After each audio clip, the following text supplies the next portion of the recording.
The human ship dropped out of hyperspace near Kythera 7, and immediately every alarm started screaming. Kim Dae-ho gripped his command chair as the ship shook like a leaf in a hurricane. The planet ahead looked like a ball of fire wrapped in red clouds. Lightning flashed through the atmosphere so bright it hurt to look at directly. Dr. Lee.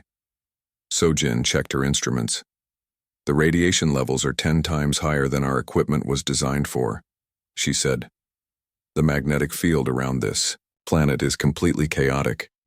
Our navigation systems cannot get a proper reading. Through the front window they could see the remains of previous rescue attempts. Pieces of alien spacecraft floated in orbit around the planet. Some were melted into strange shapes, others had been torn apart by forces too strong for their advanced materials to handle. Kang Soo-jin worked frantically at her communication station. I am picking up a weak signal from the surface, she said. It might be the trapped Altarian scientists, but the interference is too strong to be sure. The signal cuts out every few minutes when the lightning storms get worse.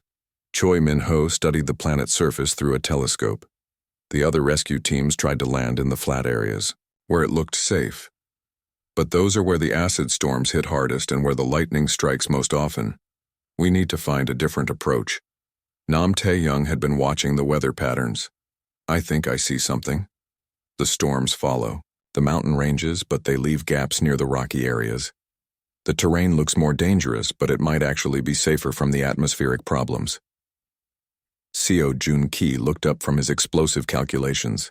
The seismic readings show that the mountains are more stable than the flat ground. The earthquakes happen less often near the rocky areas, because the stone formations absorb some of the shock. Kim Dae-ho made his decision. We go down near the mountain range. We use the terrain to protect us from the storms, and we find the scientists on foot. It will be harder than flying, but at least we will not get dissolved by acid rain. The ship descent was rougher than anything they had experienced. The atmosphere grabbed their vessel and shook it like a toy. The hull temperature rose so fast that warning lights flashed red across every control panel. Yoon Haiwan secured all the medical supplies while everyone else held on and tried not to be thrown around the cabin. They landed with a crash that broke 3 of their landing supports. The ship tilted to one side and made grinding noises, but it was still in one piece. Through the thick windows they could see a landscape that looked like the surface of hell. Red rocks stretched in every direction, covered with a thin mist that glowed from the heat rising from the ground. The outside temperature is 1,900 degrees, Dr. Lee, Sojin reported. Our environmental suits will protect us for about 4 hours before the cooling systems fail. After that we cook. Choi Min-ho was already putting on his gear. 4 hours to find the scientists and get back to the ship. That does not give us much time to search. But we have one advantage that the other teams did not. We know this planet wants to kill us, so we will not try to fight it. They stepped outside into an environment that no human was ever meant to survive. The ground under their feet was so hot they could feel it through their insulated boots. The yitode air shimmered with heat waves, and every breath tasted like metal and sulfur. Steam rose from cracks in the rocks, carrying smells that made their eyes water. Nam Tae-young immediately started reading the environment. The wind patterns show that the worst storms come from the east. We need to head west toward those cliffs. The rock formations will give us some protection, and the elevation changes might help with communication. As they walked across the burning landscape, Kang Soo-jin worked to boost their radio signals. She had modified their equipment to use the electrical activity in the atmosphere instead of fighting against it. Every few minutes she managed to pick up fragments of the distress signal from the trapped scientists. The signal is coming from about 5 kilometers northwest, she reported, but it keeps moving. The source is not stationary either. The scientists are moving, or something is interfering with the transmission. They had walked for 30 minutes when Choi Min-ho held up his hand and pointed ahead. In the distance they could see movement. Something large was shifting between the rocks. It was hard to see clearly through the heat waves, but it looked like it might be alive. Dr. Lee. Sojin checked her tablet. Those must be the shadow maw creatures mentioned in the previous mission reports. They hunt using sound and vibration.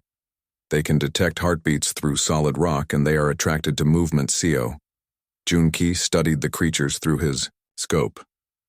There are at least 6 of them, and they are bigger than the report said.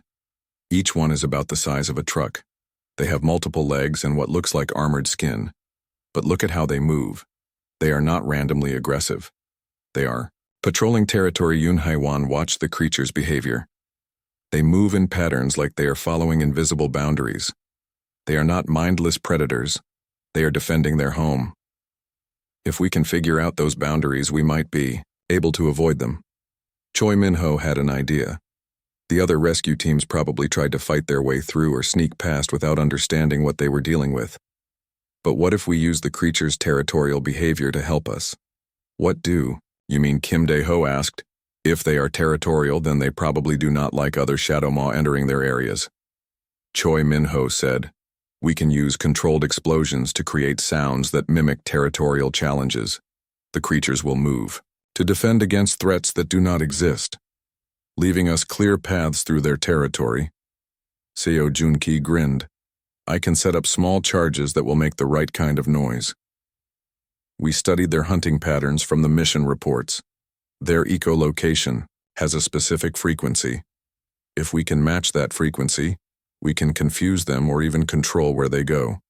Nam Tae-young pointed to a series of rock formations ahead.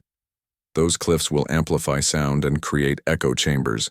We can use the terrain to make our fake territorial calls sound like they are coming from multiple directions. They spent 20 minutes setting up Seo Junki's small explosive charges in strategic locations around the Shadow Maw territory. When everything was ready, Kim Dae-ho gave the signal and the first charge went off. The explosion echoed through the rocky canyons with exactly the right sound frequency. Immediately, the Shadow Maw creatures stopped their patrol patterns and moved toward the source of the noise. They made angry hissing sounds and clicked their claws against the rocks as they searched for intruders. While the creatures were distracted, the human team moved quickly through the area they had abandoned. Kang Soo-jin's signal strength improved as they got closer to the source. The trapped scientists were definitely somewhere ahead and they were still alive. The distress signal is much stronger now. She reported, I am getting actual voice transmissions. The Altarian scientists are in some kind of underground shelter about 2 kilometers from here, but they sound weak. Their life support systems are failing. As they moved deeper into the dangerous terrain, they encountered more challenges. Acid pools bubbled up from cracks in the ground. Steam vents shot boiling water 20 meters into the air without warning. The ground shook constantly with small earthquakes that could knock a person down. But instead of seeing these hazards as obstacles, the human team learned to use them as tools. Nam Tae-young showed them how to predict when steam vents would erupt by watching for small changes in the ground color. They could time their movements to use the steam clouds as cover from aerial predators. Yun Haiwan discovered that some of the strange plants growing near acid pools had properties that could neutralize the burning effects of the atmospheric chemicals. She collected samples and created a paste that they could apply to their equipment to make it last longer in the harsh environment. Dr. Lee So-jin found that the constant seismic activity followed predictable patterns. By timing their movements with the earthquake cycles, they could use the ground vibrations to mask their footsteps from the Shadow Maw creatures' hunting sense. After 3 hours of careful progress, they finally reached the location where the distress signals were strongest. It was a collapsed research facility that had been partially buried by a landslide. The Altarian scientists were trapped in a small chamber deep underground. Seo Junki studied the collapsed structure. I can clear a path to them, but it will take precise charges. If I use too much explosive, I will bring the whole thing down on top of them. If I use too little, we will not be able to reach them. Kim Dae-ho looked at their remaining time. We have 45 minutes before our environmental suits fail. Can you get them out in time? Seo Junki was already calculating angles and blast patterns. Give me 30 minutes, and I will have them free. As he worked to free the trapped scientists, the rest of the team prepared for the return journey. The trip back to their ship would be even more dangerous because they would be carrying injured people who could not move quickly. But Choi Min-ho had been thinking about their escape route. We do not have to walk back, he said. The next major seismic event is in 22 minutes. If we time it right, we can use the earthquake to create a controlled landslide that will carry us most of the way back to the ship. It was a crazy plan that no sane person would attempt. But as the charges went off and the trapped scientists were pulled free from the collapsed facility, Kim Dae-ho realized. Kim Dae-ho stood in the small room they had given his team on the space station. The walls were gray metal and the air smelled like oil and something else he could not name. Through the small window he could see alien ships moving through space, like glowing fish in a dark ocean. Each ship was bigger than anything humans had ever built. He spread out the star charts on the metal table. The papers were old and some parts were faded or torn. The Alien Council had given them these maps with smiles that showed too many teeth. Kim Dae-ho had seen enough fake smiles from politicians to know when someone was lying. The maps were probably wrong on purpose. Dr. Lee So-jin sat across from him looking at her computer tablet. She had been reading everything she could find about Kythera 7 for 3 days straight. Her eyes were red from lack of sleep, and she kept drinking the terrible coffee the aliens had given them. "The planet is a nightmare," she said without looking up. "The surface temperature reaches 2,000 degrees during the day, hot enough to melt steel. The acid storms happen every 6 hours and they can eat through ship hulls in minutes. The seismic activity is so bad that the ground moves constantly like an earthquake that never stops." Kim Dae-ho nodded and looked at the other people in the room. He had chosen each one carefully from Earth military records. These were not just good soldiers. They were the best humans had to offer. Choi Min-ho sat cleaning his rifle for the 10th time that day. He was a Navy SEAL who had completed more dangerous missions than anyone else in his unit. His hands were steady and his eyes were always watching everything around him. He never spoke unless he had something important to say. Kim Dae-ho had served with men like this before. They were the ones who came back when everyone else died.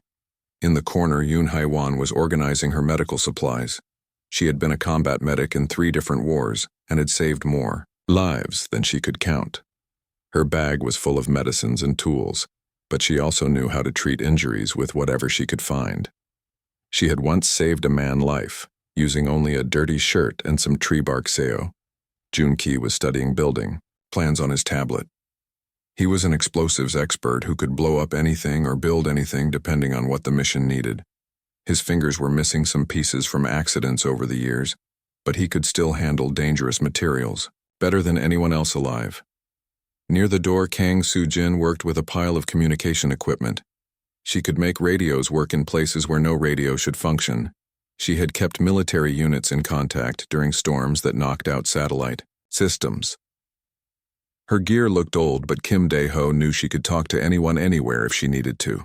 Nam Tae-young was reading about Kythera 7, climate and wildlife. He had survived in every difficult environment on Earth, from frozen mountains to burning deserts. He knew how to find food and water and shelter in places where other people would die in hours. His backpack was full of simple tools that could save their lives. A soft sound came from the door and Park Ji-woo entered. She looked tired and frustrated. "I just finished talking with the council representatives about our mission support," she said. "They are giving us an old cargo ship that barely runs. The life support system has problems, and the engines need repairs every few hours." Han Yuri followed her into the room. She had been studying the alien computer systems, trying to learn how their technology worked. "The navigation system is from a ship that crashed 20 years ago," she said. "The emergency systems do not work at all. And the food supplies they gave us expired 6 months ago." Kim Dae-ho was not surprised.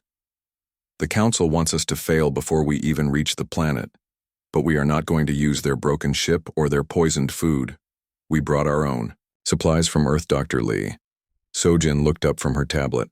"I have been reading the reports from the 3 failed rescue missions. The first team tried to land on the surface with heavy armor and weapons. The acid storms destroyed their equipment. In the first hour, the creatures killed them before they could send a distress signal. The second team tried to approach from underground," she continued. "They used drilling machines to make tunnels, but the seismic activity collapsed their tunnels and trapped them. The rescue signals stopped after 2 days. And the third mission?" Choi Min-ho asked. "They tried an aerial approach with flying vehicles. The lightning storms brought down their aircraft. The search teams found pieces scattered across 50 kilometers of desert. None of the crew survived." Nam Tae-young set down his reading material. "What about the Altarian scientists we are supposed to rescue?" How long have they been trapped? According to the council records, they have been missing. For 18 days, Dr. Lee So-jin said, but I think they have been there longer. The reports do not match the timeline. Kang Soo-jin looked up from her equipment. I have been listening to alien communications. The council members are taking bets on how long we will survive. Most think we will not make it past the first day. Some are betting we will not even reach the planet's surface. Yoon Hae-won finished packing her medical supplies and stood up. They want us dead. This is not a rescue mission. This is a public execution. They want other species to see what happens when someone challenges the council CO. Junki nodded and closed his tablet. But they made one mistake. They think we will try the same approaches that failed before. They expect us to use their methods and their technology. Kim Dae-ho walked to the window and looked out at the alien ships. We are not going to fight this planet the way they did. We are going to use human methods. Human thinking. They have never seen anything like what we can do. What do you mean? Park Ji-woo asked. Choi Min-ho smiled for the first time since they had arrived. He means we are going to be unpredictable. The aliens think in straight lines. They see a problem and they attack it with the biggest weapon they have. Humans think differently. We adapt. We improvise. We use the environment instead of fighting it. Nam Tae-young stood up and walked to the star charts. The planet is trying to kill everything on it, but that means it has already killed most of the dangerous predators. The creatures that survive there have learned to work with the environment, not against it. If we can learn those same lessons, we might have a chance. Dr. Lee.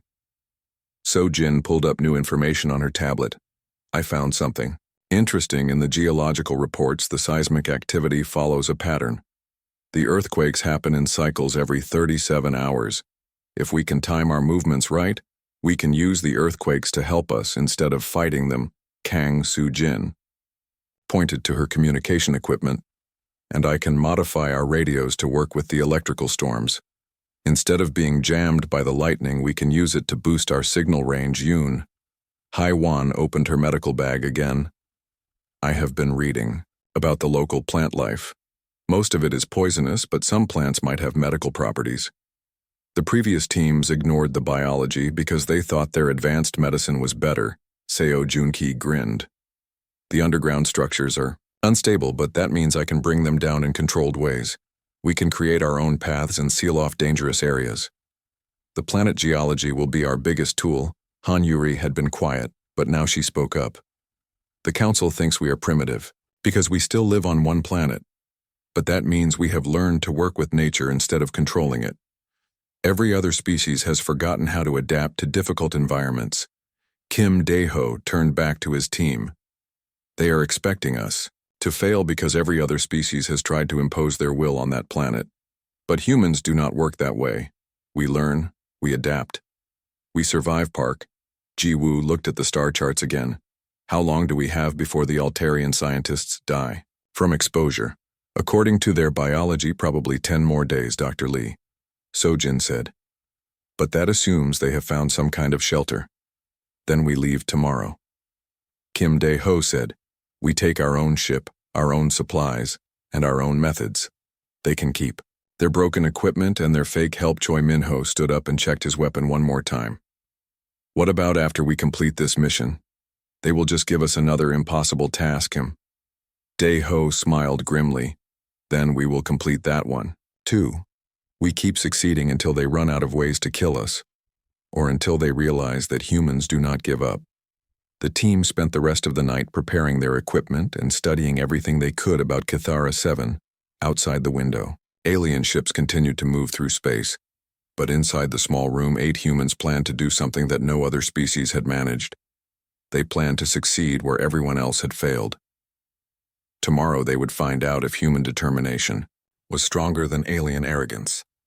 Commander Kim Dae-ho walked through the massive doors of the Galactic Council chamber. His boots made small sounds on the crystal floor that stretched out like a frozen ocean. The walls rose up so high he could not see the top they were made of, some kind of glowing stone that hurt his eyes when he looked at it too long. Behind him walked three other humans. Park Ji-woo carried a bag full of papers and documents about Earth. Dr. Lee, So-jin had her computer tablet ready to show the Alien Council members what humans had learned about science. Han Yuri looked around at everything with wide eyes. She had studied ocean life on Earth but had never seen anything like this place. The chamber was bigger than any building Kim Dae-ho had ever seen on Earth. In the center sat 12 huge chairs. Each chair was made for a different type of alien creature. Some chairs floated in the air. Others were filled with water. One chair looked like it was made of pure light that moved and shifted like liquid ice. The humans walked closer. Kim Dae-ho could see the Alien Council members for the first time. The Velthari representative was like a giant snake with 3 heads. Each head had eyes that glowed red in the dim light. It watched the humans, with all 6 eyes, and its tongues flicked out to taste the air. The creature was as long as a school bus, and its scales made soft scraping sounds when it moved. In the water-filled chair swam something that looked like a jellyfish made of metal. It had no face that Kim Dae-ho could see, but lights blinked all over its body in patterns. The lights got brighter and faster when the humans came close, as if it was excited or maybe angry. The floating chair held a creature made of what looked like living crystal. It had no arms or legs, but parts of its body stuck out like sharp rocks. The crystal being made sounds like wind chimes when it moved. The sounds were pretty, but somehow made Kim Dae-ho feel cold inside. Other alien beings filled the remaining chairs. Some looked like giant insects with too many legs. Others were just clouds of gas that somehow held their shape. One looked almost human, but its skin was blue, and it had 4 arms. Each alien was stranger than the last council. Leader Thexmore sat in the biggest chair in the center of the room. He looked like a cross between a lion and an eagle, but was 3 times bigger than any Earth animal. His feathers were black with gold edges, and his eyes were completely yellow with no white parts. When he spoke, his voice sounded like thunder rolling across the sky. Kim Dae-ho stopped in front of the council chairs and stood up straight like a soldier.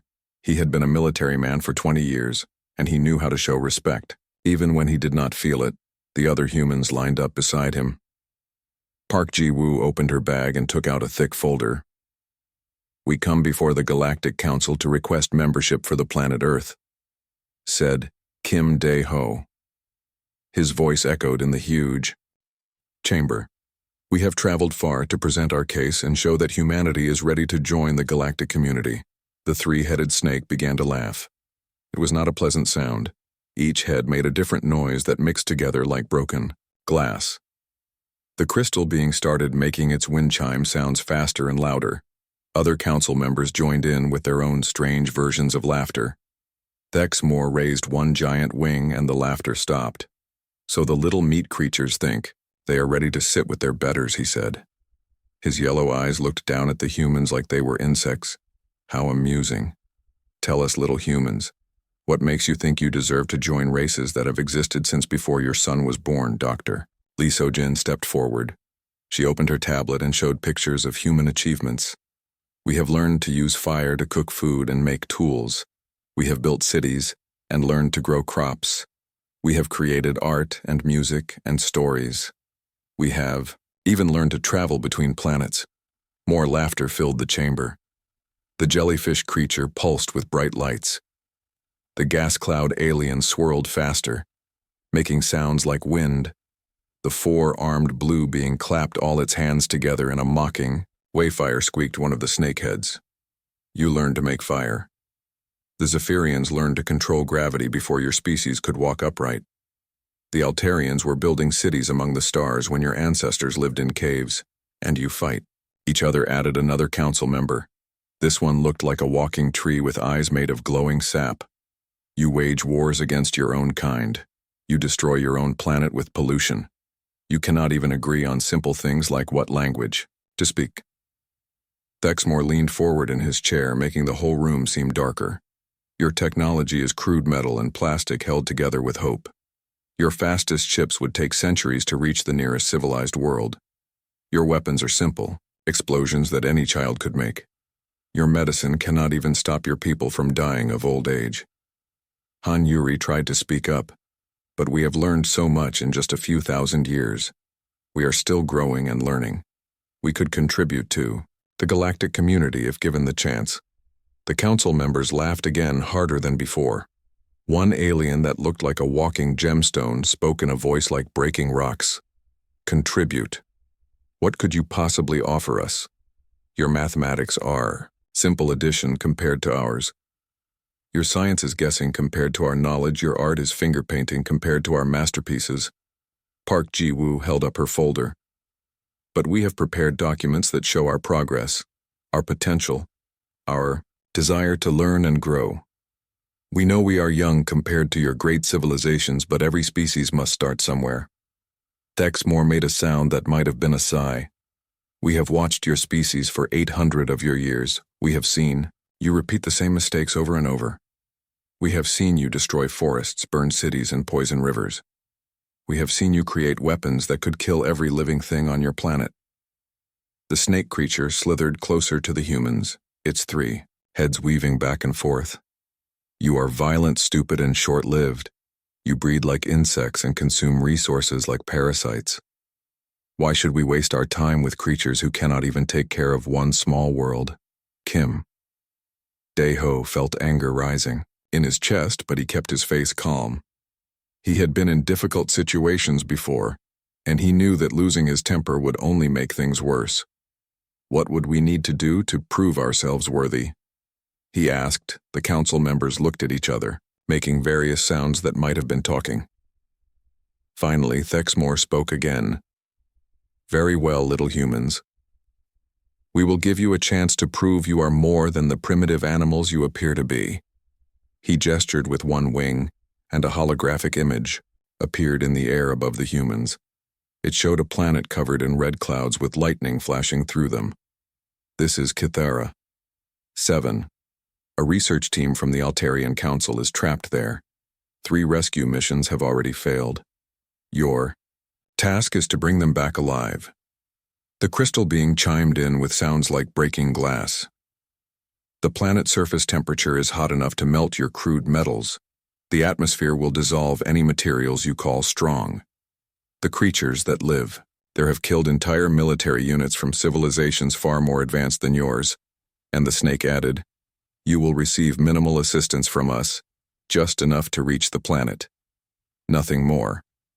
When you fail, as you surely will, we will know that humanity is not ready to join civilized beings. Kim. Dae-ho looked at the image of the death world, then back at the council members. How long do we have to prepare? 1 of your weeks, said Thexmore. Then you leave. If you succeed, which is impossible, you may continue with more challenges. If you fail, your species will remain in primitive isolation where it belongs. The human delegation was escorted out of the chamber. As they walked through the corridors, Kim Dae-ho could hear the aliens still laughing behind them, but he was already thinking about the mission ahead. He had faced impossible odds before, and he was not about to let his entire species down now, outside the council building. Park Ji-woo looked at him with worry in her eyes. They want us to fail, she said. This is not a test, it is an execution. Kim Dae-ho nodded grimly. Then we better make sure we do not die. The rescue had worked better than anyone expected. Seo Junki-controlled landslide had carried them, and the 3 Altarian scientists down the mountain slope in a wild ride that saved hours of walking.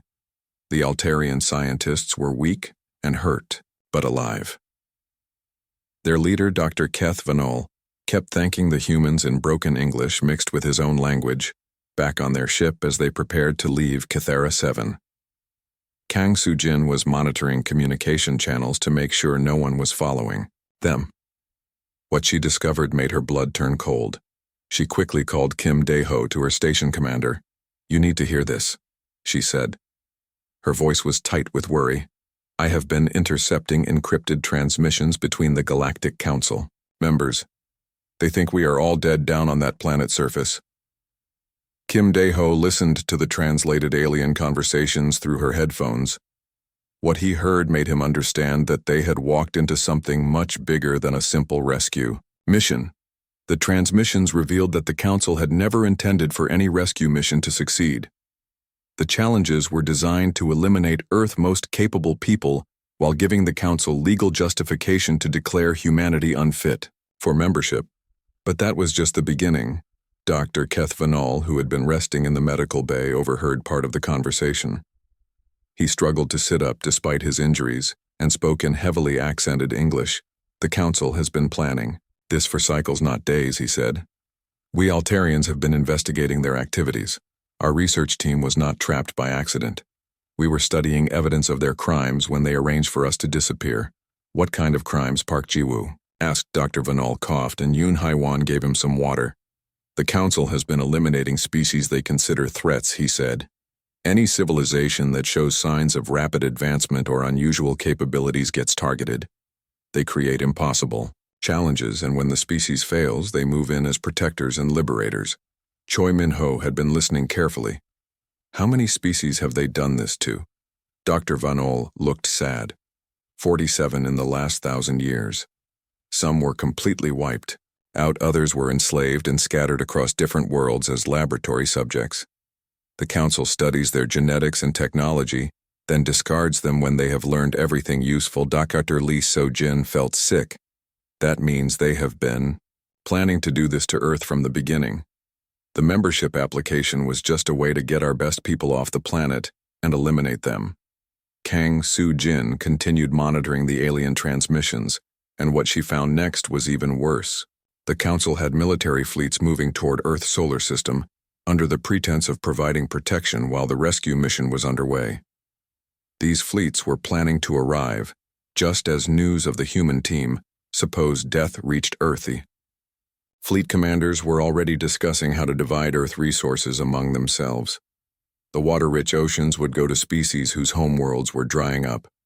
The diverse ecosystem would be harvested for genetic material. The human population would be relocated to research facilities where they could be studied and experimented on. But the most disturbing part was why the Council wanted humans so badly.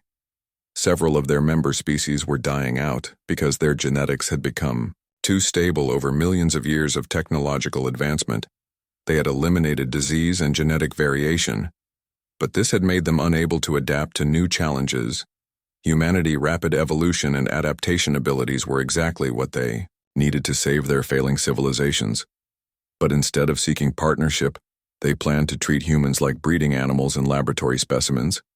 The challenges were designed to identify which humans had the most useful genetic traits. For their experiments, Nam Tae-young studied star charts while listening to the intercepted communications. According to these fleet positions, they will reach Earth in 6 days.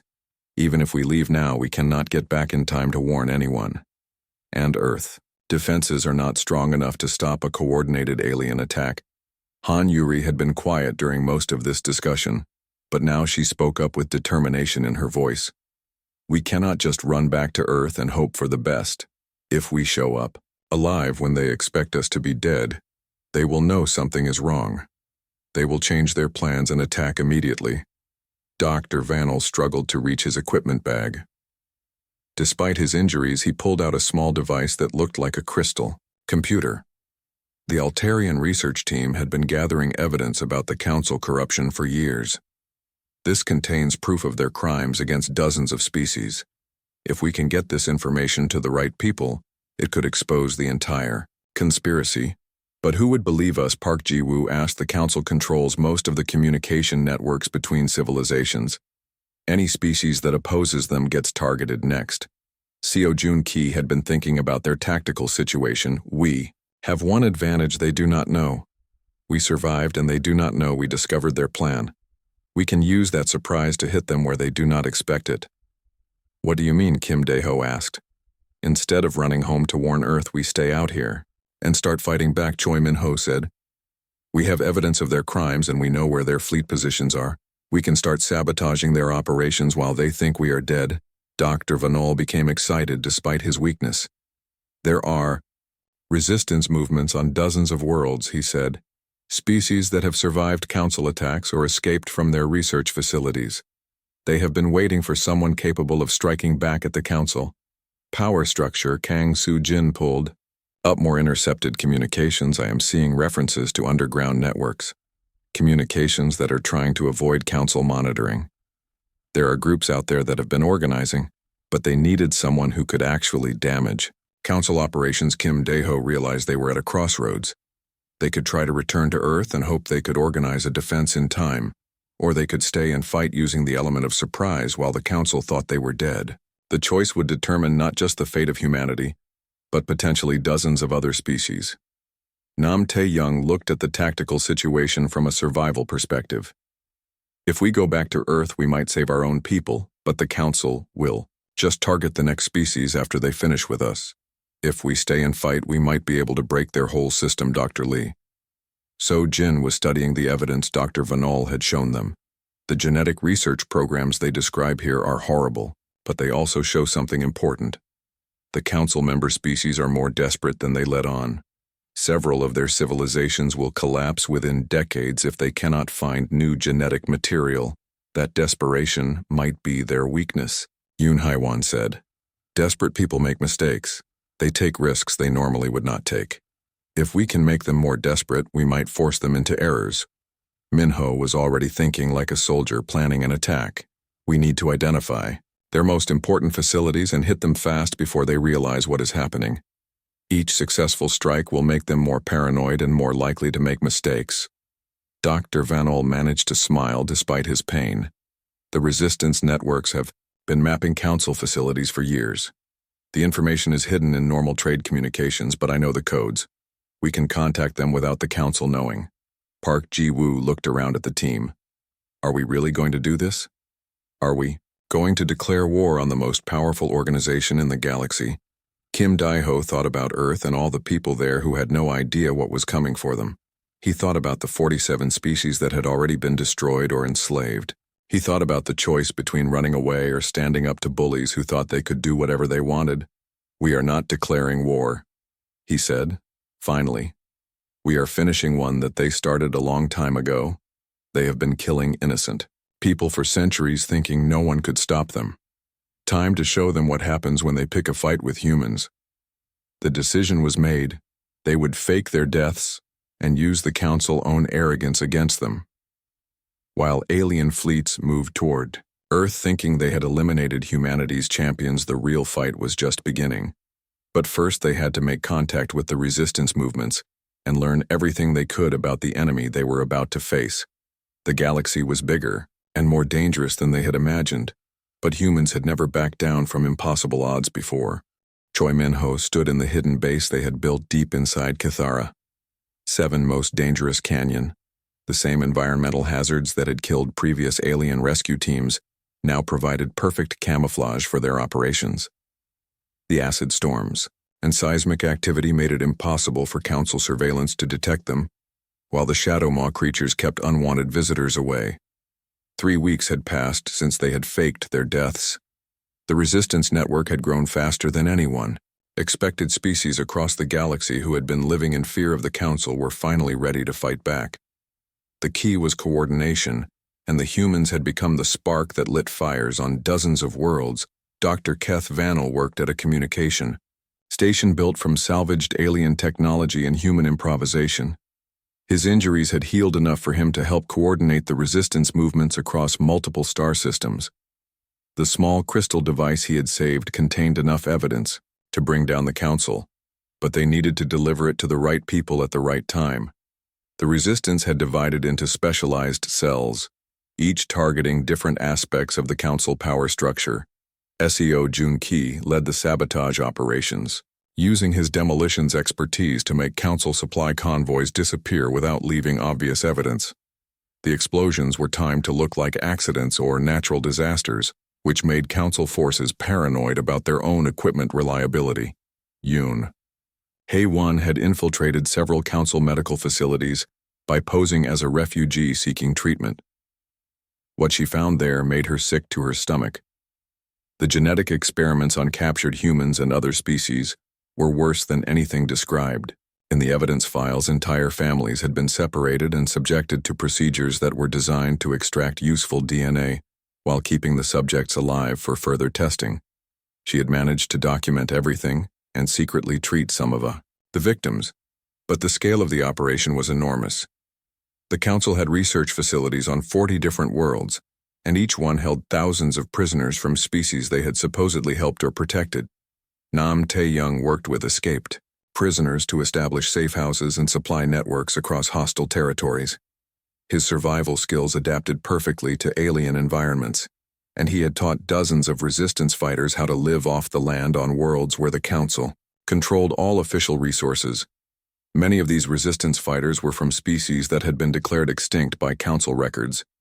Kang Soo-jin had become the communication backbone of the entire resistance. Her modified equipment could penetrate Council encryption and coordinate operations across vast distances without detection. She had discovered that several Council member species were secretly communicating with each other about their concerns over the genetic experiments. They were afraid the programs were becoming too visible and might expose their activities. Dr. Lee So-jin and Han Yuri worked together, analyzing Council technology and biological systems. They had discovered critical weaknesses in both Council member species, physiology and their technological systems. Most Council species had become so dependent on artificial life support and genetic manipulation that they could not survive in natural environments. The breakthrough came when Park Ji-woo decoded a series of financial communications between Council members. The entire operation was funded through a complex system of resource extraction from conquered worlds. If they could disrupt the financial network, the Council would not be able to maintain their military forces or research facilities. Kim Dae-ho coordinated all these operations while planning the main assault. The target was Station Nexus Prime, where the Council headquarters was located. It was the most heavily defended facility in known space, but it was also the central control point for their entire empire. If they could capture it, they could broadcast the evidence to every civilization in the galaxy. But first, they needed to test their abilities against a smaller target. Choi Min-ho had identified a Council fortress on the planet Zerion 5 that served as the command center for the Earth invasion fleet. The facility was considered impregnable with energy shields that could stop planet-killing weapons and automated defenses that could destroy entire fleets. The fortress also contained the complete plans for the Earth invasion, including detailed maps of human cities and lists of specific individuals targeted for capture. The Council had been studying Earth much longer than anyone realized. They knew the names and locations of scientists, politicians, and military leaders they planned to use in their genetic experiments. Choi Min-ho team consisted of volunteers from 6 different species that had survived Council attacks. Each brought unique abilities that complemented human tactics. The Zephyrian engineer could phase through solid matter for short distances. The surviving Altarian scientists could hack any computer system. The Velthari refugees could camouflage themselves perfectly in almost any environment. The assault began at dawn, when Zerion 5 3 moons were aligned in a way that created maximum electromagnetic interference. Kang Soo-jin had calculated that this would give them a 30-minute window when the fortress communication systems would be partially blind.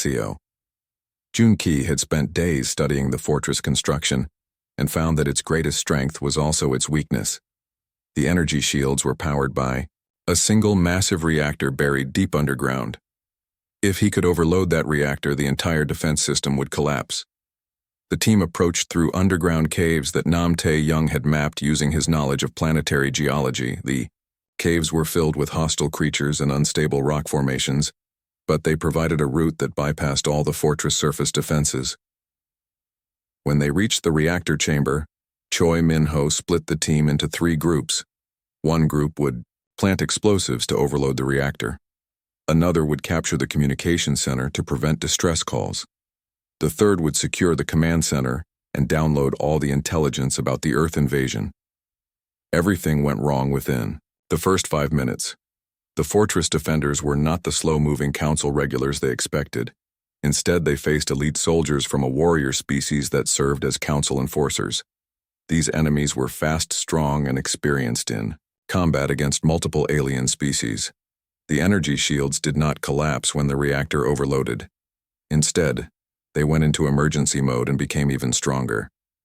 The fortress communication systems had backup power that Kang Soo-jin calculations had not accounted for. Alarms started screaming and reinforcements began arriving from orbit. But Choi Min-ho had trained for situations where everything goes wrong.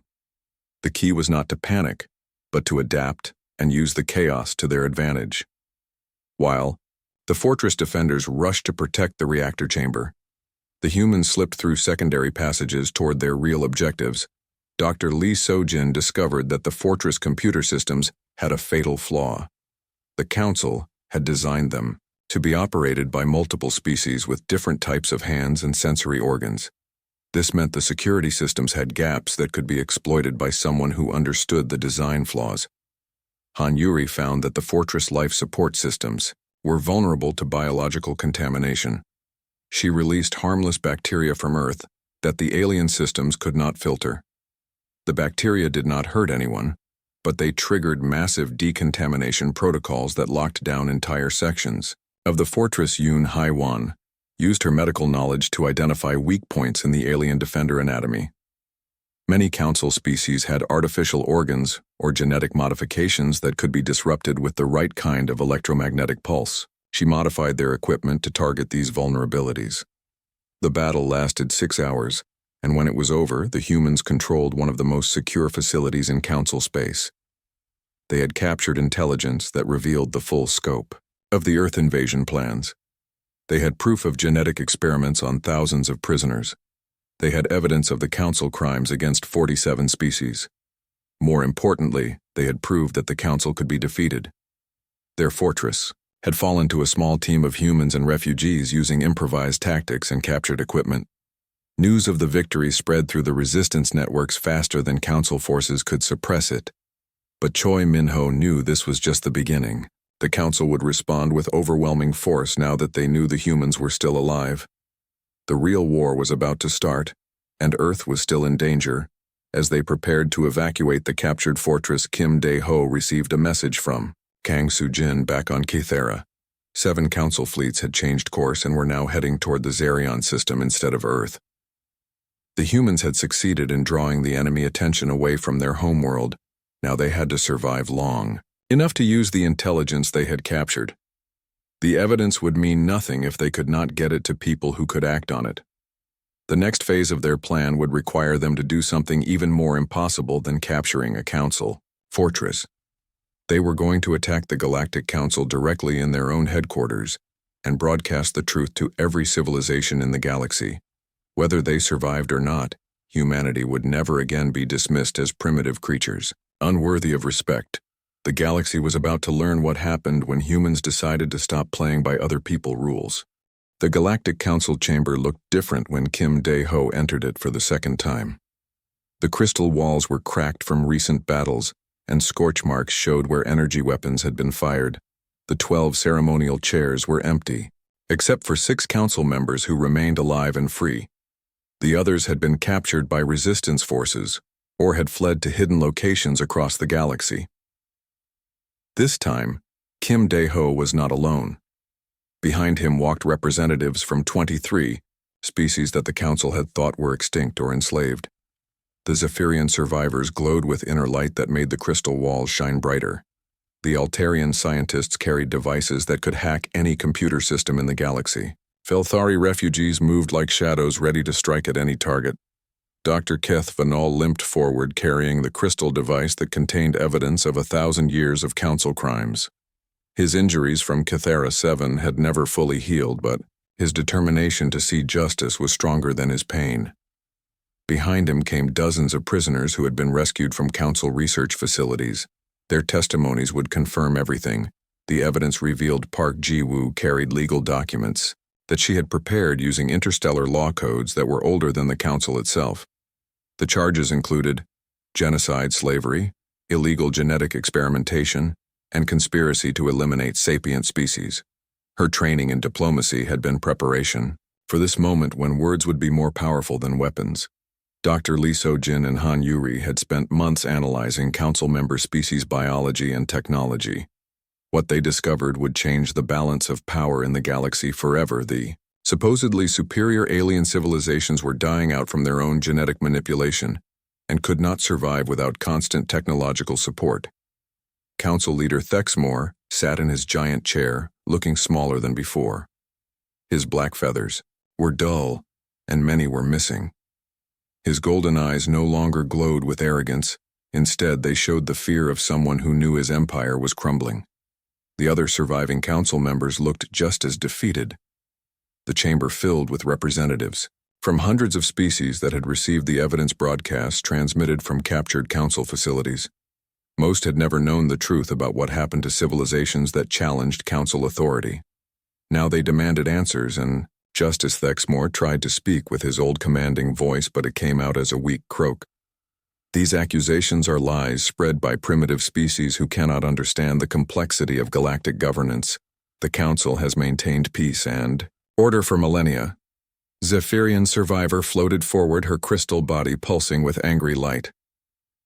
Peace and order, she asked in a voice like singing crystal. You destroyed our homeworld and scattered our people across the galaxy for experiments. You told everyone we died from natural disasters. An Altarian scientist activated a holographic display showing medical records from Council research facilities. These documents show systematic torture and genetic manipulation of thousands of prisoners, including children. You have been harvesting our species like crops. The evidence was overwhelming. Financial records showed how the Council funded their operations by stripping resources from conquered worlds. Military communications revealed planned attacks on dozens of innocent civilizations. Research files documented experiments that violated every principle of civilized behavior. But the most damaging evidence came from intercepted conversations between Council members themselves. They had been recorded discussing their plans to eliminate humanity and divide Earth resources. They had laughed about turning human children into laboratory subjects. They had planned to wipe out any species that showed signs of rapid evolution. Thexmore made one last desperate attempt to maintain control. You cannot prove these documents are authentic, he said. Any civilization could fabricate evidence to support false accusations against legitimate authority. Choi Min-ho stepped forward carrying a small device that Kang Soo-jin had built. We do not need to prove anything, he said. We recorded you discussing these plans in your own words, using your own communication systems. The device projected audio recordings of Council members planning the destruction of Earth and the capture of human genetic material. It played conversations about dividing up other species' homeworlds. It broadcast discussions about which alien civilizations should be eliminated next. The recordings continued for 20 minutes. Each conversation made the Council crimes more obvious. Several alien representatives in the chamber made sounds of disgust and anger. Some demanded immediate punishment for the Council members. Others called for complete dissolution of the Council system. Nam Tae-young had been working with resistance fighters to map every Council facility in the galaxy. He presented evidence that showed the true scope of their operations. Prison camps on 40 worlds, genetic laboratories on 16 planets, military bases hidden throughout neutral space. Yoon Hai-won testified about what she had seen in Council medical facilities.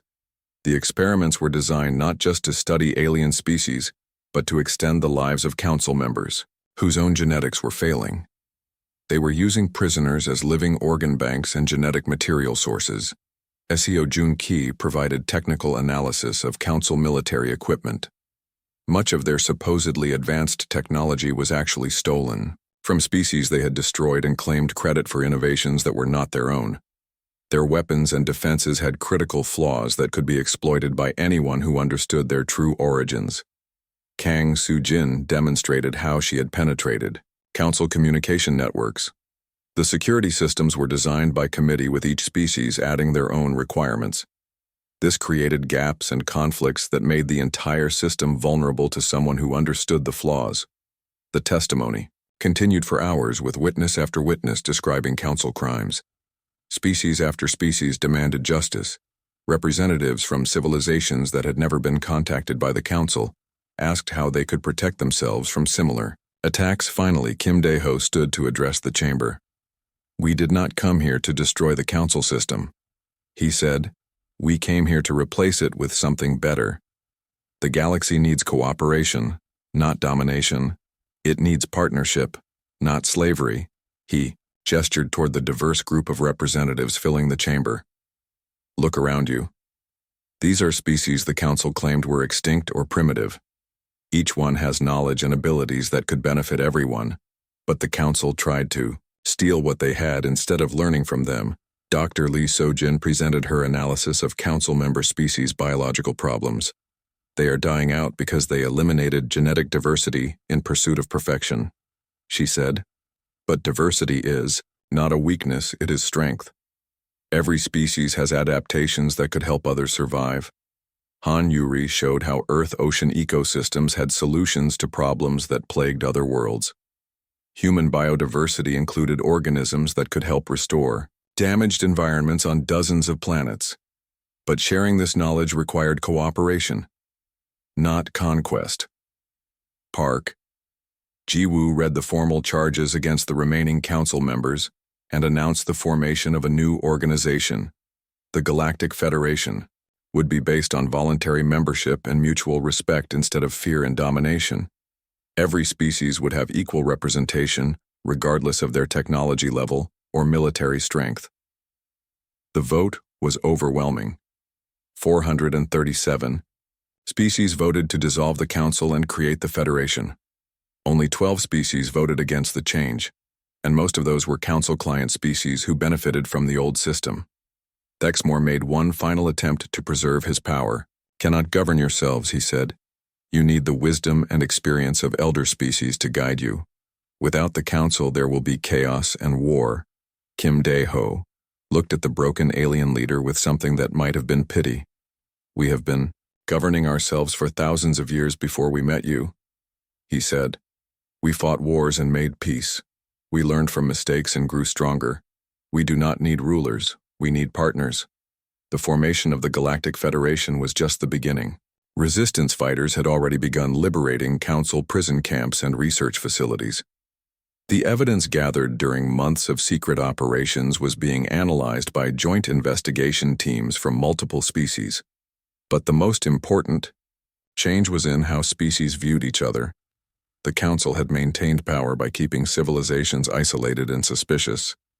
Now representatives were meeting face to face and discovering how much they could learn from each other. Earth became one of the founding worlds of the new Federation, but not because humans were superior to anyone else. They were founding members because they had proved that cooperation was stronger than domination.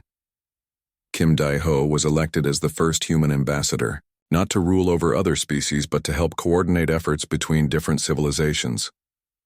The alien species who had once laughed at human primitive technology now sent students to learn from Earth universities.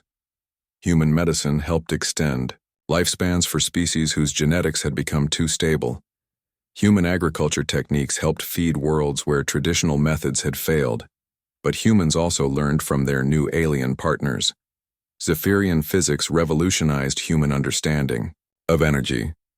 Altarian computer science advanced Earth technology by centuries. Velthari environmental management helped heal damage from years of pollution.